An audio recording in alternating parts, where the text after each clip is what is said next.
யாரெல்லாம் நான் ஃபீல் பண்ணுற மாதிரியே ஃபீல் பண்ணுறீங்கன்னு சொல்லிட்டு கமெண்ட் பண்ணுங்கள். என்னன்னு பார்த்தீங்கன்னா, அம்மா வீட்டில் இருக்கும் போதெல்லாம் அந்த அளவுக்கு பூஜை பண்ணியிருக்க மாட்டோம். நம்ம இண்டிவிஜுவலாக இருப்போம். பெருசாக கடவுள் மேலே அந்த அளவுக்கு நம்பிக்கைலாம் கிடையாது.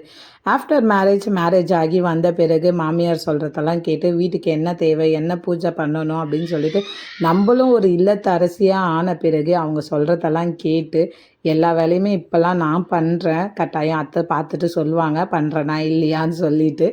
இப்படி தான் பார்த்தீங்கன்னா பூஜை ஒர்க்லாம் நான் வீட்டில் பார்த்தீங்கன்னா பண்ணுவேன். மார்னிங் இன்றைக்கி பண்ண முடியல. அதனால் பார்த்தீங்கன்னா ஈவினிங் தான் நிலைவாசலுக்கு வந்து பூஜை பண்ணியிருந்தேன்.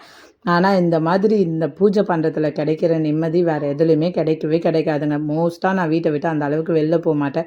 ஏன்னா இந்த வாண்டூஸ்கெல்லாம் கூட்டிகிட்டு வெளில போயிட்டு வரதுக்குள்ளே ஒரு வழியாக ஆகிடுவேன்றனால வீட்டுக்குள்ளே எனக்கு கிடைக்கிற அதிக அளவிலான நிம்மதி நல்லா சமைக்கிறதும் இந்த மாதிரி பூஜை பண்ணுறதும் தாங்க. நீங்கள் எப்படின்னு சொல்லிட்டு கமெண்ட் பண்ணுங்கள். மறக்காமல் சப்ஸ்கிரைப் பண்ணிவிடுங்க.